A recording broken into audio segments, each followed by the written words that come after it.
Hello, good evening, and welcome to this episode of Inside the Rookery. This is season 3, episode 16. It is a Rookery roundtable this week, so I am joined by my fellow Rooks. Right now, we've got Mark Gibbons and Andy Law, and we will be joined imminently by Lindsay Law, who's been somewhat delayed by some transport issues, but we'll be with us shortly. So let's get started before Lindsay's here. This week, the topic we're looking at is AI art, something that is obviously kind of very, very much of the moment. Very controversial. I'm sure there are a lot of opinions out there, so do get your questions coming in the chat. But we'll start off with something we've had from our lovely Discord community, which is a simple one. What classes as AI art? Somebody want to take it away? I'll start then. Yeah. If it's made by an AI. And in fact, I think there's two things, two broad categories that I think are worth highlighting. Number one is something that is created wholly by an AI. So, for example, a probe goes out to Mars and collects a whole load of data. That data is then collected and fed into a program that creates art from it. There is absolutely no human connection to this. It is purely something that is happening and has been turned into a piece of art by an AI. So that's one classification, a piece of art that is created entirely by an AI for that AI's purpose and nothing else. The next part is a piece of art that has been created with some human interaction using an AI program. So, for example, a program like Midjourney or DALL-E or something similar. So you tap in some words like, for example, I want a picture of Mark Gibbons dancing with Andy Leask on top of a pin. I can provide you with a relevant photo reference if you need it. They're obviously angels dancing on a pin. You type that in and some images pop up and suddenly we have got ourselves an AI image that has been generated by a program. But this one, unlike the first definition, has had some human impact. And that, as I'm sure the conversation will develop onto, does make a difference. Legally. Excellent. That was very thorough. Perhaps the harder, kind of more philosophical question is the follow-up, which is AI art actually art? I don't know, Mark. I suspect you have some opinions on this one. What is that? It's just a tweak on the what is art, what qualifies as art. So that's a whole other sort of thorny issue. I think for me I don't know. I'm not sure I have the answer for this one. I think it's a lot of pressure to answer a big philosophical question like this in 2 minutes. I don't think we're going to resolve the issue fully. You kind of have to define what is art before you can ask whether AI art is art. And when we were talking about this earlier in the week, like two of us had very different opinions on what made art art. Like my opinion was it was the intent to create something that has a message that is beyond simply what the visual thing on the page is. So if you just said to an AI, just make random stuff, to me that wouldn't be art. Then if someone puts in prompts and intends the AI to create something, then you can argue that that's getting to the stage where you've like outsourced the skill of making art to the AI, but the intent for the art still resides with the person who makes those prompts. So you could argue then that that's art, but for me, if there's not a human involved, I'm not sure it is art. I'll jump in with a completely different definition.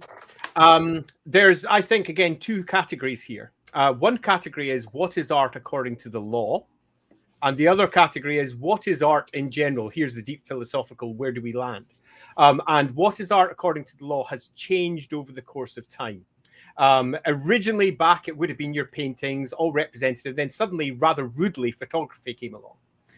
And photography came along and said, ka-ching, there's a perfect image, possibly of your painting. And I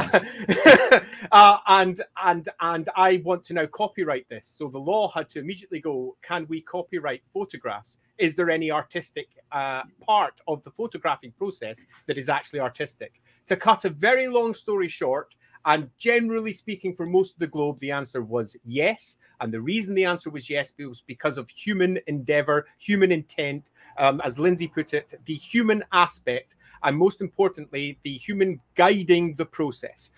Photography could be guided. It didn't just occur wholesale. And thus, photography was deemed to be, after much humming and hawing, art. Now, when we look at the other side, what is art? You are going to find a vast plethora of different opinions, ranging from modern art and its acceptability right down to challenge Lindsay's example. Somebody who does a perfect representation of something that sits before them, is that art if they have no intent at all? And is the lack of intent itself intent? Oh, I'm quite sure I could talk myself in circles about this one. But cut a long story short, for me, the most important part in terms of where the argument's eventually going to go is where is it going to legally land? Particularly when it comes to AI art. And at the moment, we have a relatively clear definition for what art is, and that is art is something that involves human expression, endeavor, and process. AI art, so thus my first definition of AI art, something purely created by a machine, as it currently stands, absolutely isn't art, according to law. Now, could somebody get meaning out of it? Could someone say that that thing that was created by the Mars probe be seen as art? Absolutely. So from the perspective of how humanity responds to it, is it art? Arguably, yes. But is it art by law? No. But could the argument not be made that the writers of the algorithm that create something like Midjourney, are they not artists in effect? Are they, well, they certainly that you see the hand of a human involved in that to create all the code that pulls all that imagery together to recycle it as art. You know. And I think this is where most of the legal arguments over the course of the next few years are going to land. And I'm pretty convinced that a future question we have is going to directly tackle this. So I'll back off from directly responding. That comment from Long Shadow is interesting because when I was saying like intent and human, I was already thinking of all the exceptions like elephant art. But like, does an elephant know it's art? Like if you got an elephant to do that art and then would the elephant just eat it?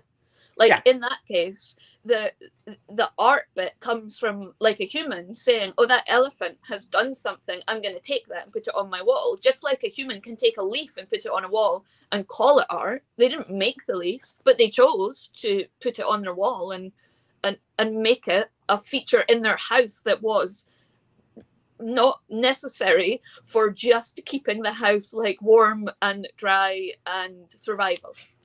I'll add to that. There's a very famous case of the monkey selfie, where the monkey took the selfie of himself, and that went to court, and they asked, is this art? And the Supreme Court of America said, absolutely not, because America quite tightly defines art as something that involves human creativity, human involvement. And because the selfie was taken by a monkey, the answer was no. And then any attempts to say, for example, I own the monkey in some rather dreadful language that's sat around that saying, so thus I own anything it creates, so thus I am the owner of art, completely failed because there was no actual intent by a human to create it. And that is where loosely AI art is landing. So no matter how much the various program creators are trying to claim they own the art that is created, they can't, because they didn't, in terms of the human intent for the outcome that is being created involved with it. In the same way that Adobe can't come along and say, see that map, what you made, Andy? You made that with my program. I own the copyright. Right. Ha, ha, ha, ha, ha. But because I did all the programming, so thus I must own it. Yeah. Right. Yeah, so legally right now, would the person who put the search terms in that generated the image, would they be the one that owns the copyright? As it currently stands, no. As it currently stands in America, it has been tested. Nobody owns it in America.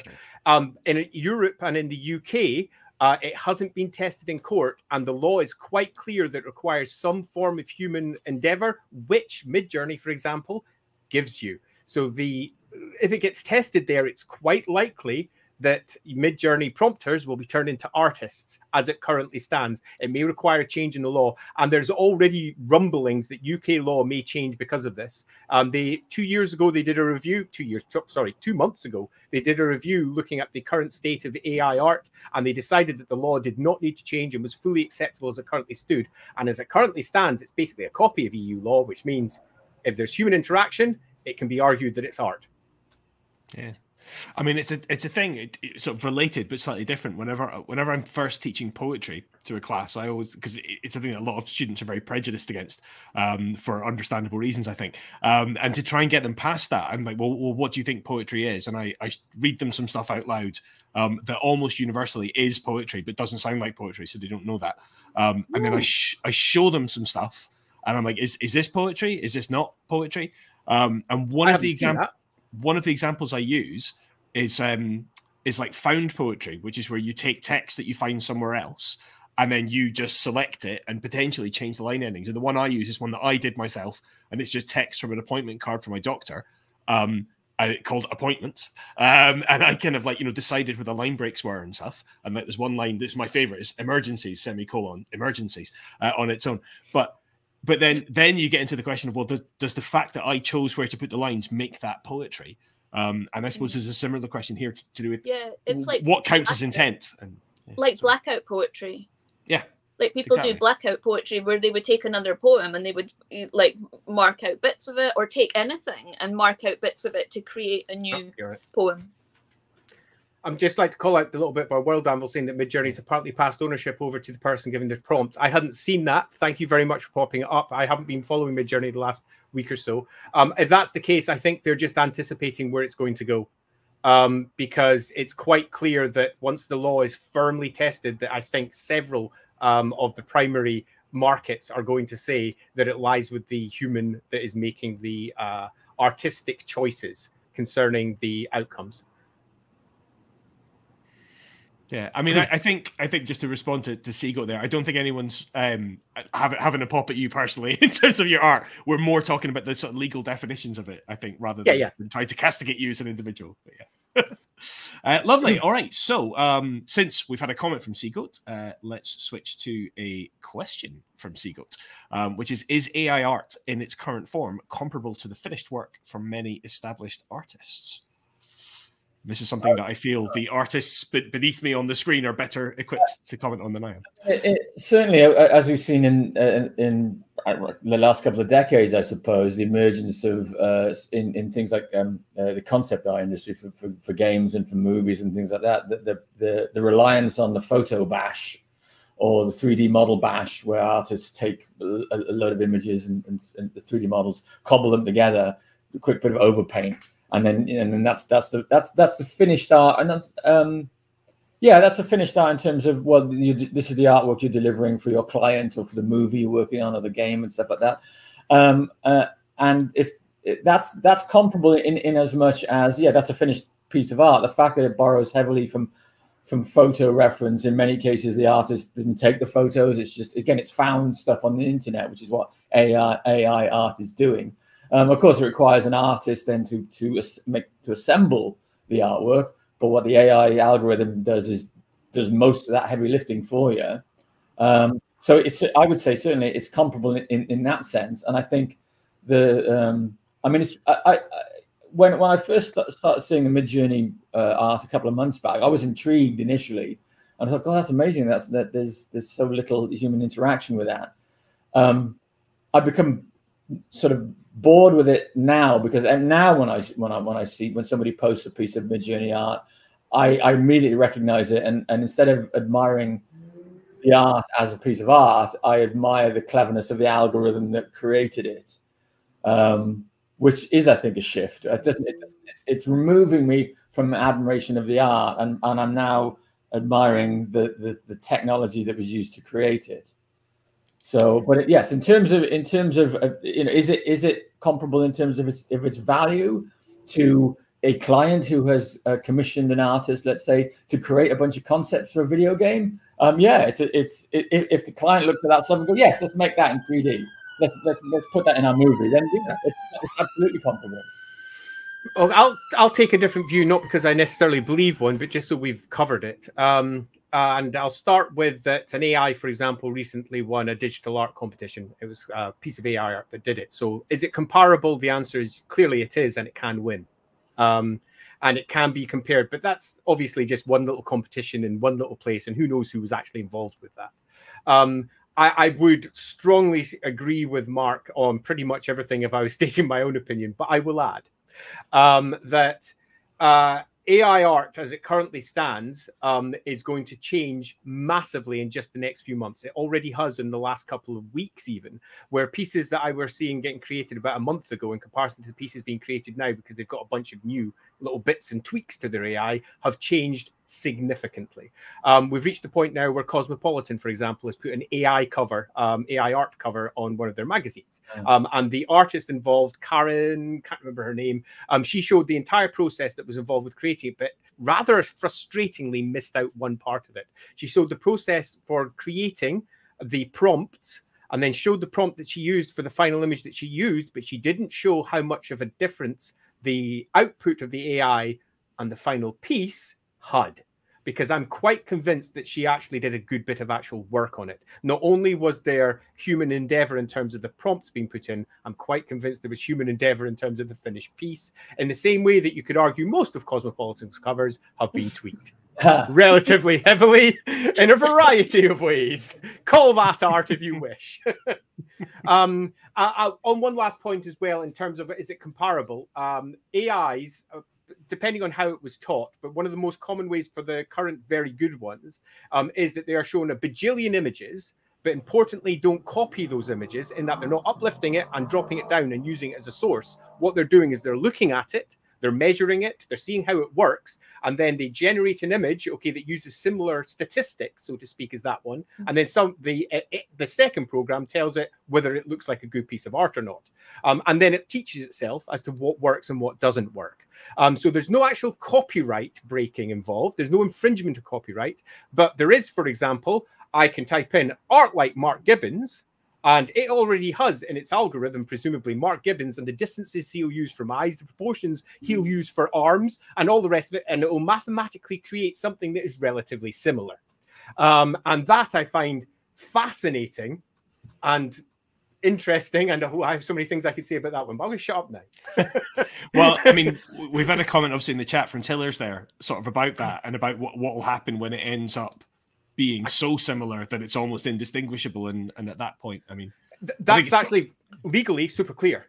If it looks identical, doesn't matter. To prove that there's a copyright infringement, they have to prove that they looked at and copied the original. If, for example, it looked at all the art on the internet and measured it all, and then created a piece of art that looked identical to someone else's piece of art, they can happily show their code and say that we did not copy that. It's just that that artist happened to create something that looked like this, and we created something that looks like this. The music industry gets this all the time. They have to prove that there's a connection between the piece of art and the original, and they will not get that with the current Midjourney, DALL-E, and similar AIs because of the way they programmed it rather carefully to avoid that issue. Sadly. Okay. So we've got. Well, you'll be able to. Sorry, just jumping on the seagull's comment there. Yes, you'll be able. You don't need my help in that anymore. Well, on that, we've got both. Like Seagull had sort of popped a comment in here, which is that, you know, I love art, I love artists, but this is instant and free, or mostly free. Why would I do anything different? And that's actually very similar to a question that he pre-submitted about that as well. To do with whether AI art is the future and the trope of the poor struggling artist therefore become a reality. So I suppose that's the next question, is what is the impact this is going to have on the industry moving forward? Well, I thought about this on like the very first day I heard about Midjourney and compared it to photographers. When the birth of photography was happening, people said exactly the same thing. This will be the death of the portrait artist. This will be the death of art. And of course it wasn't, because although, you know, photographs could reproduce something exactly, and in this case, AI can create something that looks like a huge amount of skill has been involved in the creation, there was still an appetite and a market for portraits that were like still painted. So I think in some ways, and like if you think about it in terms of like supermarkets, right? Do supermarkets make really cheap clothes? Yeah, they do. Are there still fashion houses that make bespoke clothes for rich people? Yeah, they also do. My fear is actually exactly that, and it's not really necessarily a fear, because unlike cheap clothes, there isn't like the AI algorithm isn't in a sweatshop somewhere. So there's not like a moral question about the creation of it, I hope, as there is with clothes. But there is a question of, will it end up that only people that have loads of money could ever afford to employ artists, and so artists will shrink and shrink and shrink to be like a tiny number of people? Possibly, I don't know. But short answer, photography didn't kill art. You know, mass production of clothes didn't kill haute couture. So why would this kill art? Yes. There's also a hunger for originals. I don't think that's ever going to die because of the human condition where we're constantly collecting shit.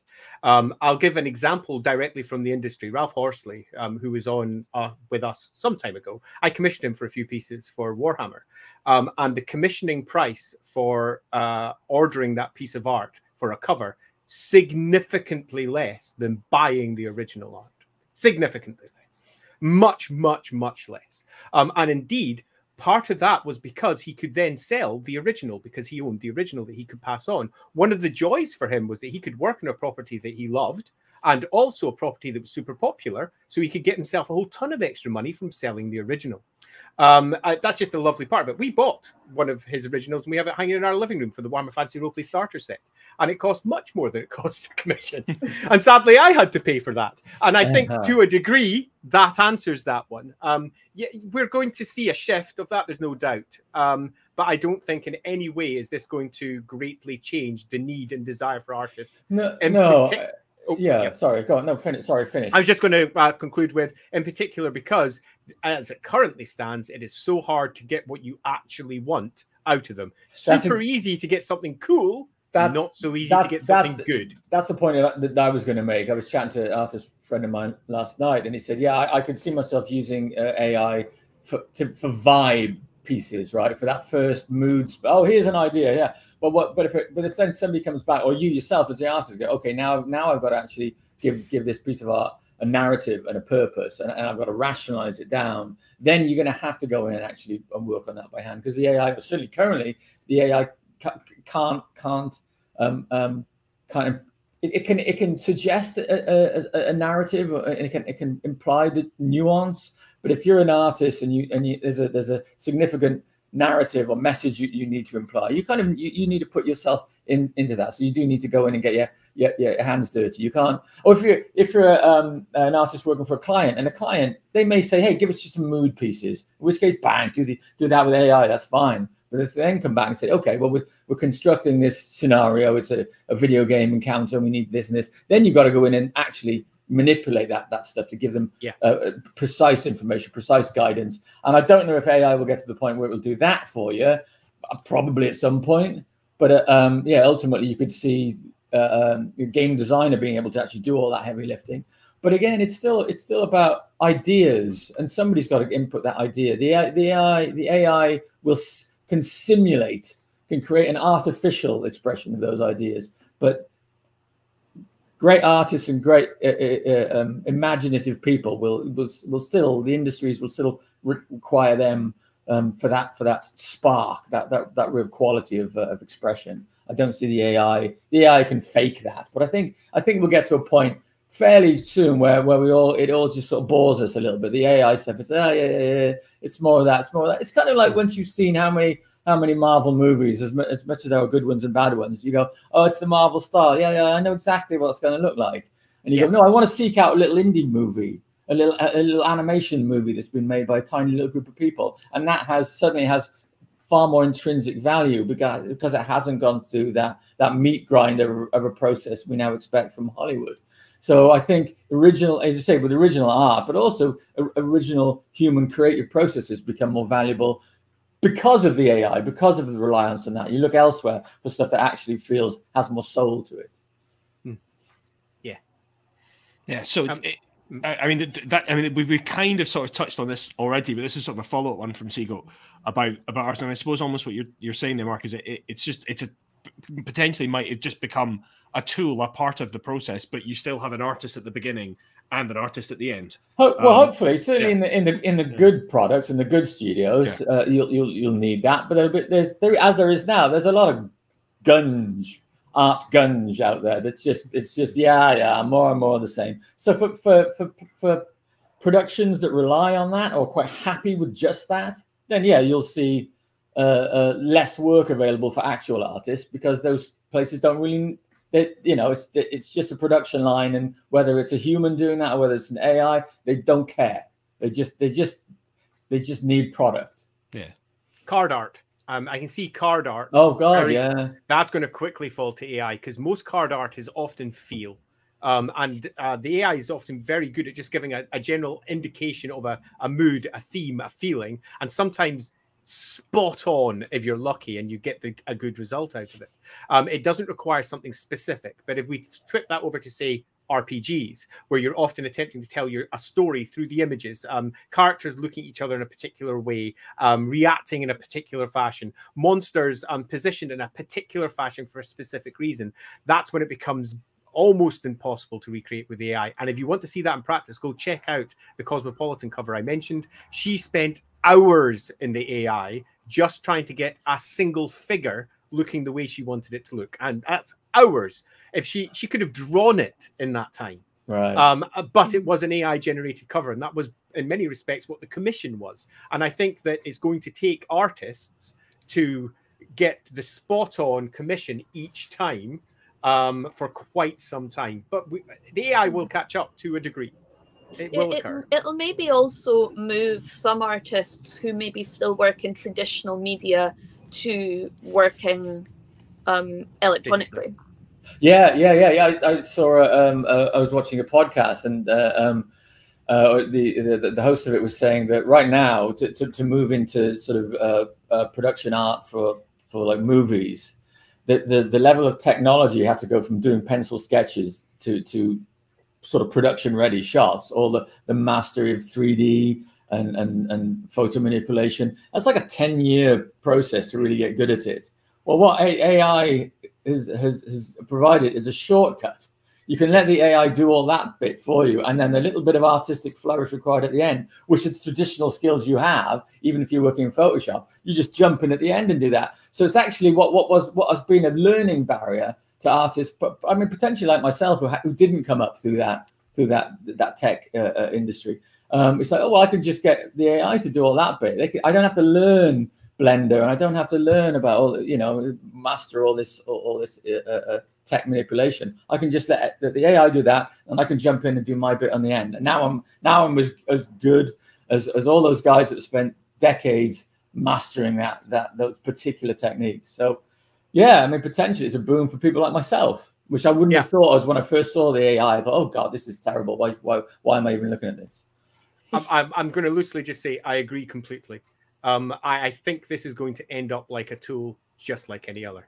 And it's a tool that some artists will embrace wholeheartedly. Others will vilify. Others will think it's the best thing since sliced bread. Others will look at it and say this is cheating and is awful and I hate everything about it. But often a lot of those opinions are going to come purely from their own experiences and what they've had to go through to reach where they are today. If they're young, for example, and haven't spent the last 10 years mastering a particular program or art style, they're going to be quite happy to say, well, I can now produce this. Look at that. Brilliant. Where if they're older, they might go, yeah, fuckers, I hate you.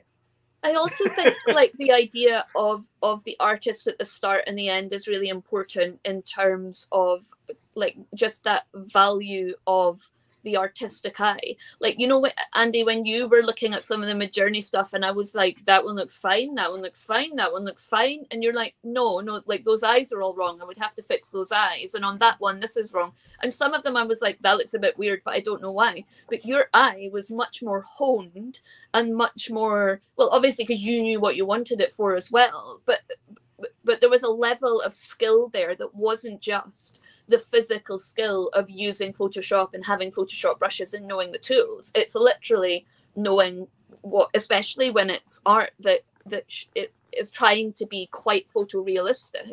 like knowing what actually is right. I wouldn't know what to do with. I'd just be like, yeah, that's fine. Chuck it in. Thanks, Midjourney. It's where the copyright's most interesting, I think, on the artificial AI stuff. And that's not where it's created purely by the AI, but it's where an image is created by the AI and someone comes along and says, actually, that's a really good foundation. I'm going to take that bit, take that bit from over there, slap it in, and almost photo bash through an AI build up to create some lovely finished pieces and then put a finish across that and come up with something gorgeous. It really significantly reduces the length of time it would take to create such a piece. And I'm talking in terms of days here, dropping it right down to just maybe doing it in an evening because the AI is so quick in generating the core material that can be useful for it. But the final piece is nothing like any of the AI generated pieces. So there is absolutely no doubt in any court of law where the copyright's going to land. But the law has yet to carry through to that end. There will only be one doubt, and that is if they say that an AI-generated image is owned by someone other than the person typing it in. I expect it'll always be yes to that, or it's not owned by anyone. Yeah, I saw really interesting. Before my eye got trained to recognize the Midjourney stuff, somebody linked something on Facebook to me, and with these really nice, almost like early photographic. Monstrous pirates or Cthulhu-esque and all that kind of stuff. Oh, those are awesome! I love those. I'd love to get a print, hang one of those on my wall. I have just a spot for it in the Castle Gibbons bag here. And then somebody said, "Oh, you know, that's AI generated. That's not an artist's work." And I hadn't made up my mind how I felt about that. But I went to look at the artist's website to see if I could buy a print. And what I was struck by was how all their other art was. It didn't have the personality or the identity of this AI stuff. His actual art was I hate to say bland, but it was just kind of run of the mill. And I realized that the AI stuff, the stuff he didn't create, was sort of better, different. Well, yeah, it was just that was the artist that I was really interested in.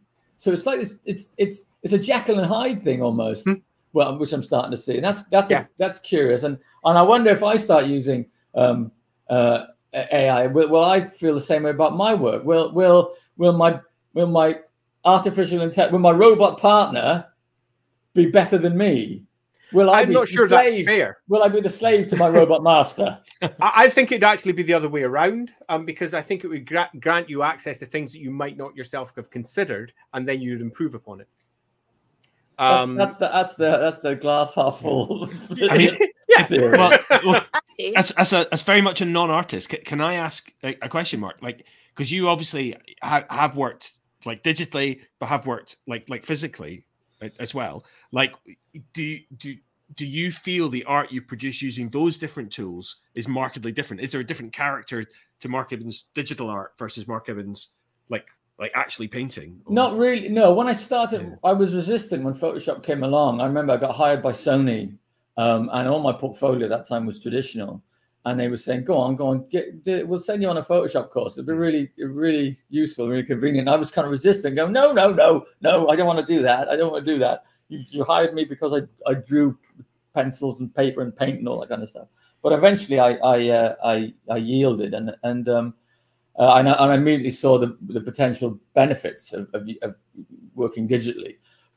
But it took me a couple of years to get my digital art to look like my old traditional stuff, because it initially it just didn't look like mine. There was elements of it that felt familiar, but it was like, well, that looks weirdly plastic. It looks really artificial. It doesn't. And I sort of battled with that for quite a while.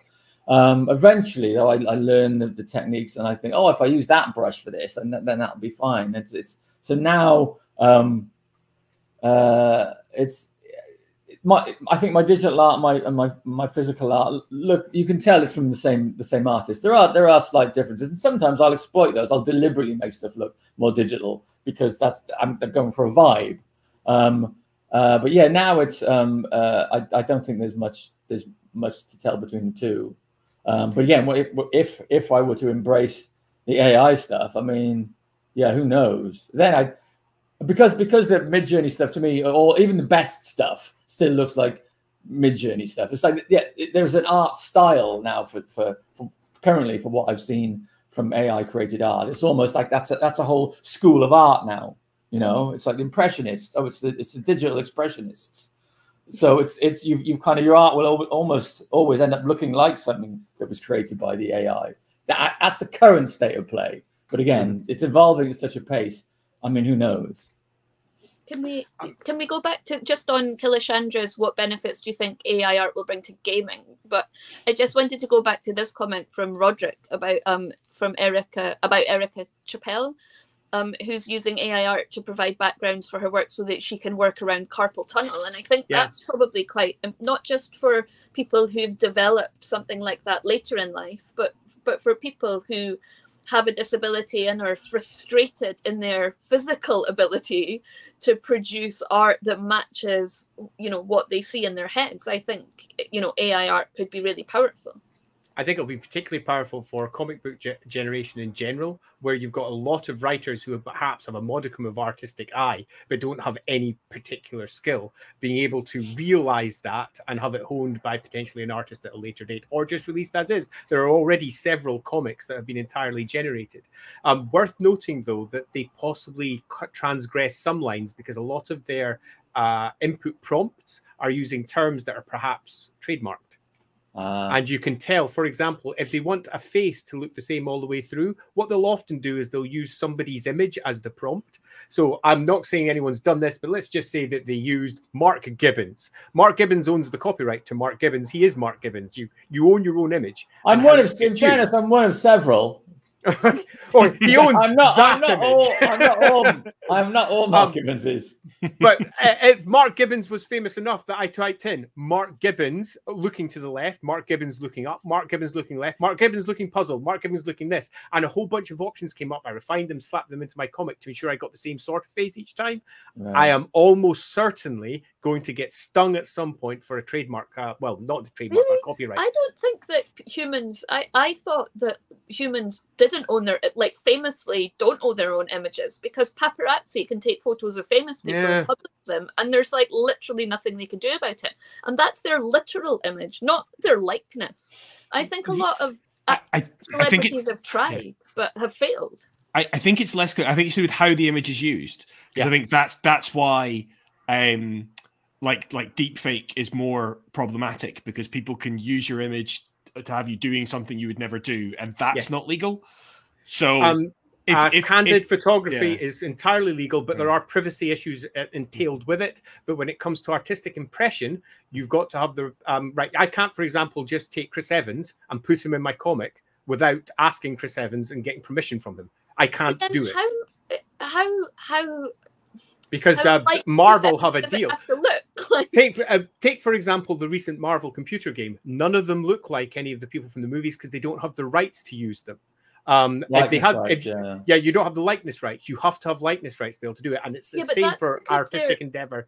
It's artistic endeavor in general. But that's because they're using, because it's a Marvel game, no? Like if I just have a random comic. No, the issue is with Chris Evans, not with Marvel.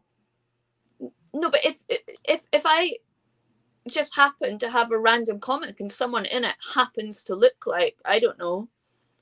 You're right. Like, happens to look like is different to writing Chris Evans into the prompt, though, because there's now a trace of... Yeah, exactly. That's why it's legally interesting. Yeah. Because there's going to be people at some point that say something along the lines of, that really looks like me, prove that it isn't.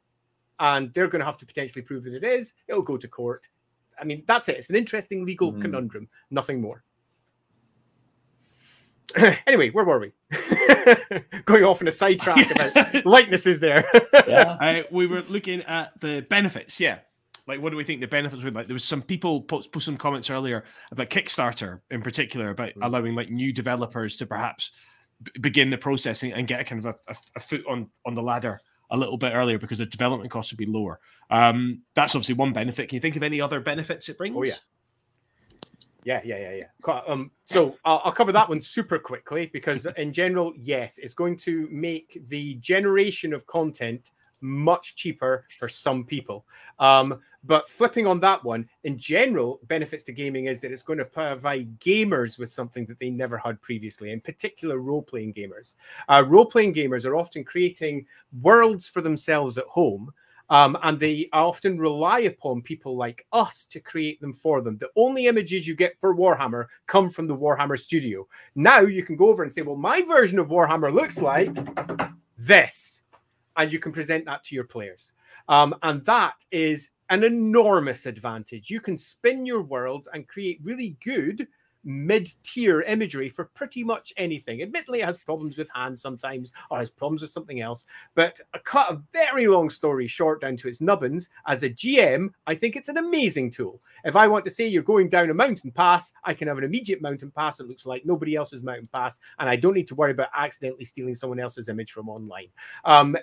When I'm playing games, I don't want to spend hours upon hours upon hours drawing it all myself. I just don't. I want to be playing games and having fun. And this is a way to ensure that not only can I play games and have fun, but I can do it in a really cool way that has lots of cool illustration and backup. Now, is it going to look rubbish? If, for example, I'm trying to take a face of a particular kind, probably. Am I going to have to make a lot of, let's say, am I going to have to dial back my expectations to get things perfect? Almost certainly. But I'm kind of lucky because I can take all of those half-baked images, sit down for 5 minutes in Photoshop, turn it into exactly what I want, and slap it in front of the players. So I can cheat. I've got an even further advantage on top of everyone else. So I'll very much drill on that one hard. I think it brings enormous advantages to roleplay, and we can see the truth in that. If you go and look at any forum just now, like Facebook or Reddit or whatever, they are currently filling with AI-generated imagery of the fantasy worlds that they love. And now loads of them are rubbish, but quite a few of them are good. Out of interest, like, because I've never used any of the software, so I'm speaking very much from a position of committed ignorance. But do you get to select what pieces of art the AI uses as reference? Yes, you can, but you don't need to. Loosely, just to sum it up so we don't take too much time in this, you type in a bunch of terms and it'll throw up, depending on the program you use, normally 4 different images that hopefully match it. You can select one of those and say, can you spin on that a little bit further and get another 4 that looks similar to that? You can refine it. You can tell it to scale it so it looks bigger so you can see whether it looks right or not. It's also, depending again on the AI you use, there might be some extra terms that allow you to refine it in one way or the other. Your text description is really important because you can define exactly what sort of style it's in, whether it's pen and ink, whether it's in gouache, oil, whatever. You can define all of that if you wish. As one last point, you can also, again, depending on the AI, tell it to look at a particular image and riff off that. That, however, can pretty much never comes up with something that looks like that image, but it will use it as inspiration. You can make it look at a particular type of image and say, use that to generate this one. And it will attempt to do that. And that, in particular, is potentially problematic for copyright. Because the thing that made me think about it was just there's like groups or sites like on Facebook, there's Always Sunny in Bergenhafen that kind of just collects pictures. And like some of them are fantasy pictures, but some of them are just like really old, classic, landscape art that evokes the kind of mood that they think fits the game. And it just makes you wonder, like, that almost becomes like a repository of applicable things. I also don't know if you can comment on this one from Roderick that I've just popped up about the problem of overmapping. I don't know what that is. So you'll have to explain what overmapping is because I missed that conversation. My daughter recently went north. There we go. The next comment, X-Wing. Using an image when theatre of the mind would be more freeing. Yeah, I think that's a fair point. It depends entirely on the individual group and the individual GM and how they build their worlds. To give a clear example of this, lots of people don't like using tactical maps when they're playing their games because if you use a tactical map, it very much defines exactly where you are, where you go, and who's where, in a way that the theatre of the mind can turn into a far more dashing and dynamic version. Okay, where people are swinging along on ropes that suddenly appear from nowhere because the GM has decided that it's there, as the chandelier appears up there, and other things are over there, because the description is constantly evolving and constantly becoming something more interesting and exciting as you're playing your game. Where if you've got a map down there, it immediately defines everything, and it restricts that form of imagination. And the answer to the earlier point that was popped there is yes, it can be restrictive, but it's in terms of how it's used. If, for example, you're saying we're arriving at a mountain pass and you pull out an image of a mountain pass to stimulate the imagination and get people into the area, that's great. Because then you move into the mountain pass, and you're already past that image, you're now in a new area, and no way does it overmap. However, if you're going to say, now you've reached this bit, now you've reached this bit, and if you pull out an image for every room you go in, I think that would be deeply restrictive and unfortunate. Yeah. I think I mentioned earlier before we went live that I saw on Kickstarter, there's now a campaign for AI adventure generator. So you guys... It's not just me that's going to be out of work. You lot too.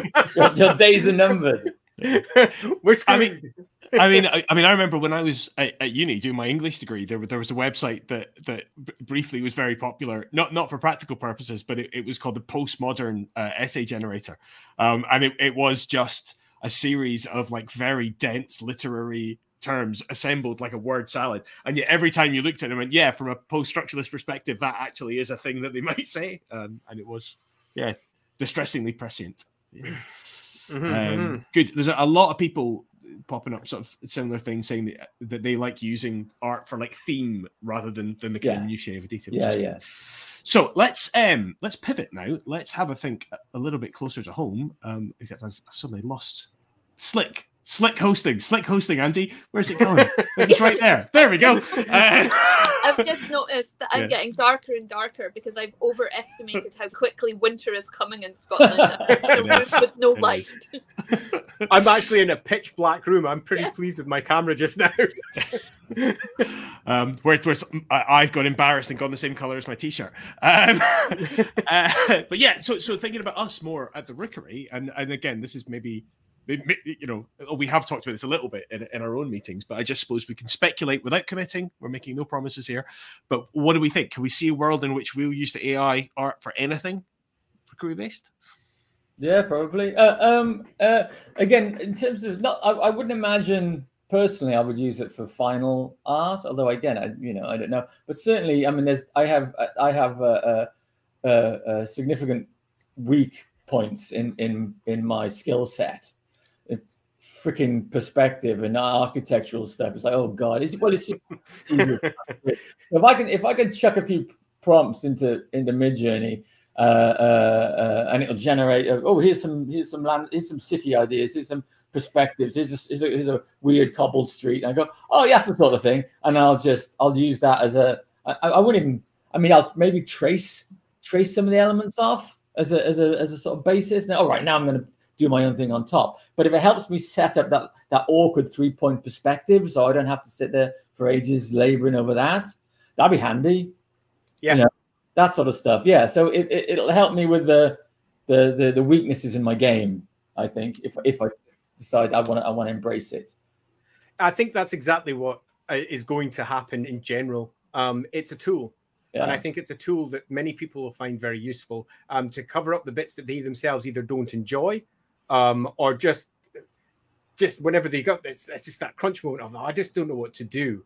And then go, how am I going to depict this particular thing? AI, what do you think for a big, huge balloon in the sky that looks like, oh, I would never have taken it from that angle. That's interesting. And then you, in some respects, may never hit the actual screen that you're painting, but you look at it and use it as a reference, just like you'd use any other reference. For example, you're trying to do a particular face. You take a photograph of yourself doing this, and then you copy it. And effectively, Midjourney can do that for you instantly, rather than having to go set up and do a photograph and do all the rest. And admittedly, the AI is on my day. I will not let AI take that dress up. And nor should it ever do so. To take that question one step further, though, will I use AI art for anything? I can say for certain I will use it for my personal games. There is no doubt, because it's just too quick, and I don't have free time. Most of my time is tapping away at something that Mark said, "Oh, Andy, where's this?" And I'm like, "Oh, crap." So that I'm busy. So will I use AI art? I'm going to use it extensively in my personal games, but I'm not going to leave it as is because I just don't like most of it. Most of it just looks rubbish. But I'm more than happy to pull out, for example, I'm going to Mountain Pass. Mountain Pass, oh, that'll do. If I just go swip, swip, swip, I've got my Mountain Pass. Perfect. And that means I can do a quick image of that. And that's great. Would I use it for my professional work? I mean, I'm doing a completely different sphere because I'm in maps mostly. And it's not really something that AI is particularly good at. I tried. I've really tried. It's shit at it at the moment. I'm sure that will change over time, but as it currently stands, it's just rubbish at it. And I think, like, having had many conversations with you about like other maps for like other worlds and things where people haven't thought about how those geological formations would be like that and how it's inaccurate stuff. Like, you know, I cannot imagine you ever being happy with what AI, even if it got much, much better. I cannot imagine you ever being happy with the decisions that it makes to kind of I think right now, the only map that Midjourney could do would be like a map of the circles of hell. It would do that pretty well. It would do that pretty well. It can do layered almost 2.5 D art at a sort of effective point you could turn into a map. But yeah, I fucked around with it for quite some time and it's pretty poor at it. But just to answer the question, will I use it? Yeah, it's a tool. Well, I was thinking with Mr. Leask there with his condition that you can't. It's what you can't. Aphantasia. Yeah. You could type in all the words that you're putting down and say, "Oh, show me what that would look like." That could be inspiring. Yeah, that's actually really inspiring.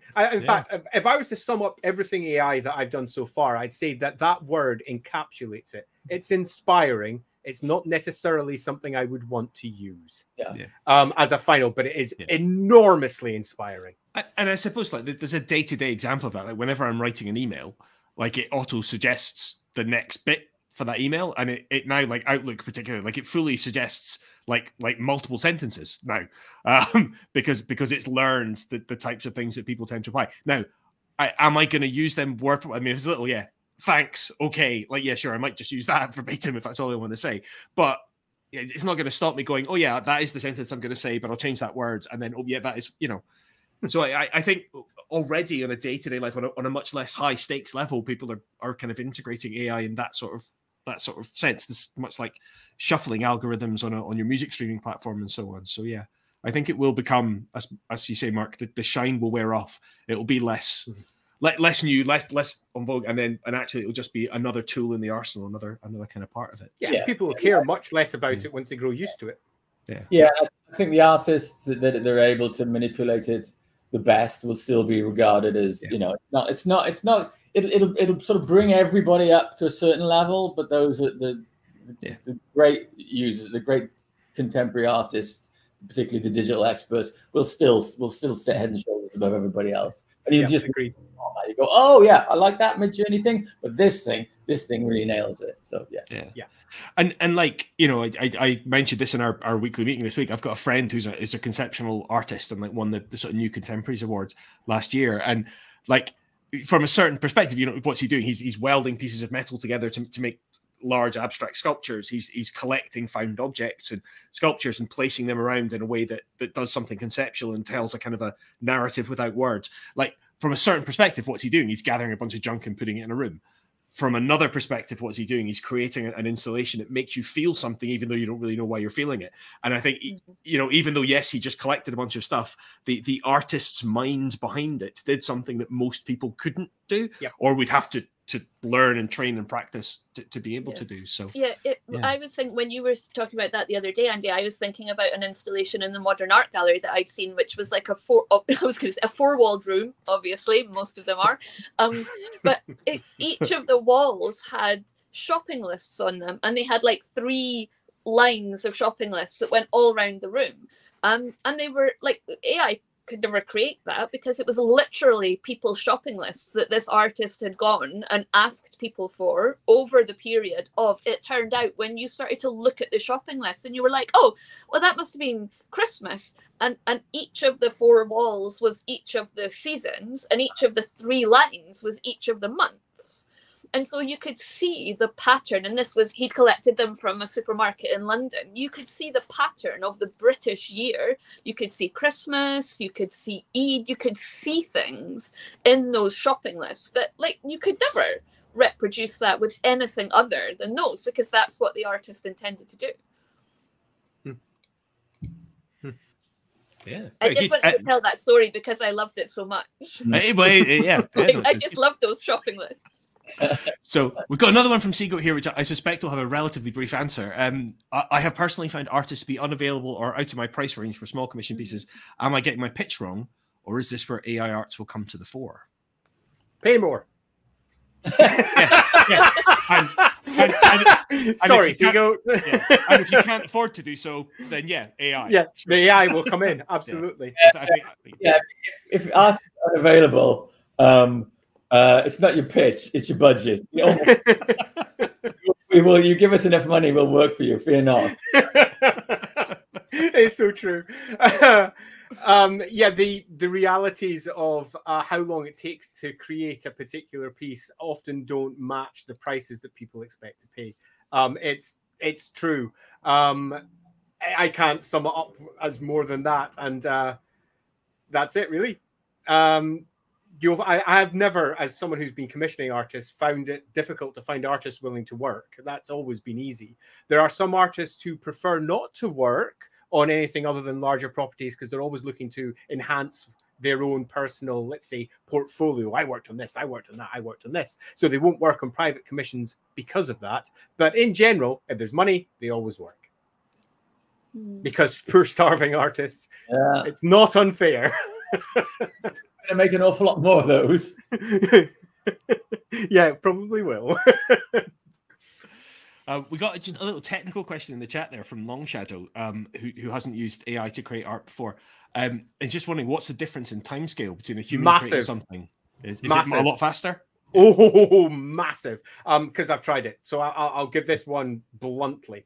A piece that might take me, say, 10 hours to create, I can create in an hour, and it will look like pretty much exactly what I wanted the original one to look like, because I can get all of the core work. I give it a go. I was like, I want a particular PC that looks like this. Boom. That took me 10 hours. That took quite a long time. I'm now going to do it this way. Wow. That took me about an hour and a bit. Fuck.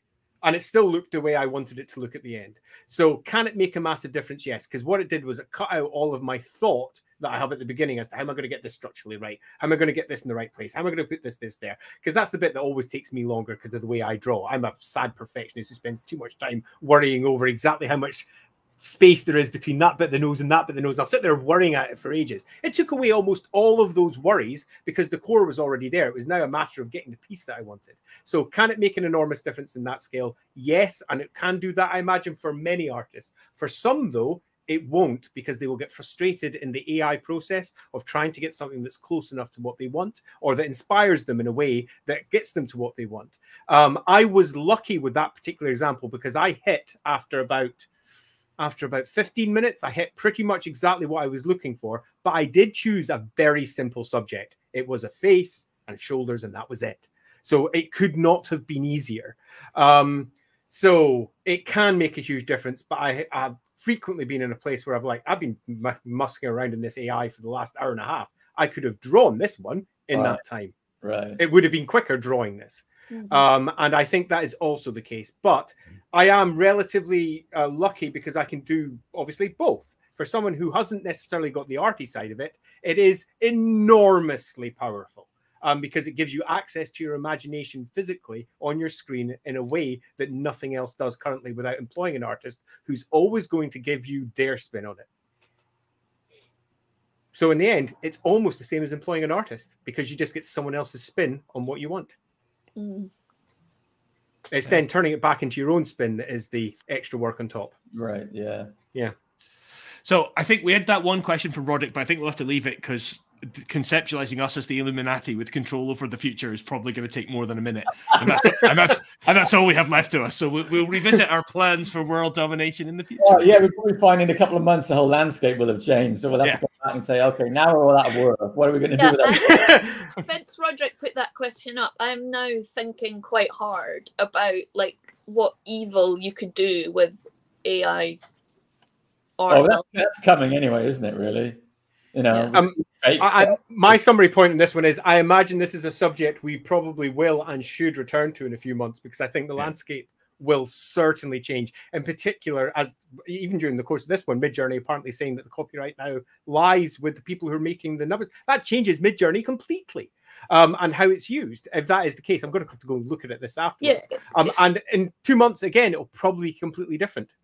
But just to go back to Roderick's question, like the Illuminati isn't some mysterious force. Like literally, our society is all about the money. So how will it be used? It'll be used to cut workers out of equations so corporations can make more money. That's how corporations work. Like I referred to with the mass production of clothes. On that cheery note. And on that cheery! Woohoo! So a couple of reminders before we go away. Obviously, all these pre-submitted questions were in our Discord community. Many of you in the chat were already there, but I know some of you aren't. Particularly our chums from World Anvil who raided us during the stream. If you're still here, if you're not in our community, do come along and join. Say hi. And you can share your questions in advance as well. And as always, if you enjoy what we're doing inside the Rookery, we do have our lovely Patreon. Please do check it out and back us if you want more secrets and behind the scenes goodness to accompany these live streams. Next week, we are going to be joined by Steve Turner from Britannia Games Design, who are publishers of the new editions of Chivalry and Sorcery, and Land of the Rising Sun. And they've actually got a Kickstarter, I think, live for Chivalry and Sorcery just now. So that should be an interesting one. So all that remains for me to say is thank you very much for joining us. Thank you to my fellow Rooks for being here. Thank you for your questions and comments. And we look forward to seeing you next week. Bye-bye. Bye-bye. Cuckoo, cuckoo.